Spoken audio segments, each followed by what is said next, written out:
ఓం శ్రీ గురుభ్యో నమ. భగవద్భక్తులందరికీ విశ్వావసునామ సంవత్సర శుభాకాంక్షలు. ఈరోజు ఆషాఢ బహుళ అమావాస్య, గురువారము, పునర్వసు నక్షత్రము. అమావాస్య లక్ష్మీదేవి అమ్మవారు ఆవిర్భవించిన రోజు. ఈ రోజు అమ్మవారిని ధూప దీప నైవేద్యాలతో ఎవరైతే పూజిస్తారో వారికి అమ్మవారి అనుగ్రహం కలిగి సకల శుభాలు కలుగుతాయి. ఇక ఈరోజు గురువారము, దేవతల గురువైన బృహస్పతికి సంబంధించిన రోజు. ఈరోజు దేవానాంచ ఋషీణాంచ గురుం కాంచన సన్నిభం బుద్ధి భూతం త్రిలోకేశం తం నమామి బృహస్పతి అంటూ బృహస్పతిని స్మరిస్తే మనకు ఆయురారోగ్య ఐశ్వర్యాలు కలుగుతాయి. ఇక ఈరోజు పునర్వసు నక్షత్రము, శ్రీరాముని యొక్క జన్మ నక్షత్రము. శ్రీరామ రామ రామేతి రమే రామే మనోరమే సహస్రనామ తత్తుల్యం రామనామవరాననే అంటూ రామనామాన్ని జపిస్తే అనంత కోటి శుభాలు కలుగుతాయి. ఇక ప్రతిరోజులాగే ఈరోజు సౌందర్య లహరిలోని ఒక శ్లోకరత్నాన్ని మనము ఇప్పుడు పారాయణం చేసుకుందాం. ముఖం బిందుం కృత్వా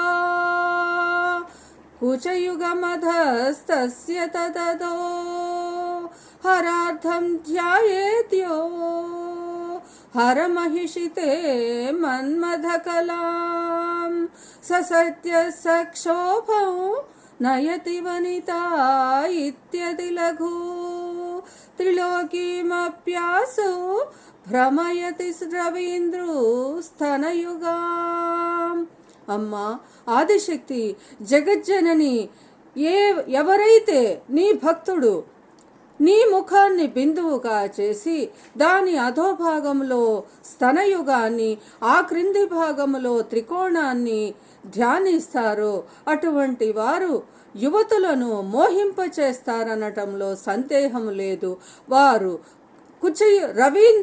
రవీంద్రులు సూర్యచంద్రులే స్థనాలుగా కలిగిన త్రిలోకాలనే మోహింపచేసే శక్తి గలవారవుతారు అంటూ దీని భావము. ఇటువంటి ఈ ధ్యాన శ్లోకాన్ని మనము ఈరోజు స్మరిస్తే మనకు అనేకమైన శుభాలు కలుగుతాయి. అమ్మవారి యొక్క దివ్యానుగ్రహం కలుగుతుంది. అంబ పరమేశ్వరి అఖిలాండేశ్వరి ఆది పరాశక్తి పాలయ మాం, శ్రీ భువనేశ్వరి రాజరాజేశ్వరి ఆనంద రూపిణి పాలయ మాం అంటూ దేవతలు ఋషులతో సహా మనందరము కూడా అమ్మవారిని కీర్తిద్దాము, భజన చేద్దాము. ఇక ఈ వీడియో నచ్చిన వారు లైక్ చేసి, షేర్ చేసి, సబ్స్క్రైబ్ చేసుకోండి. జై శ్రీమాత, జై జగన్మాత.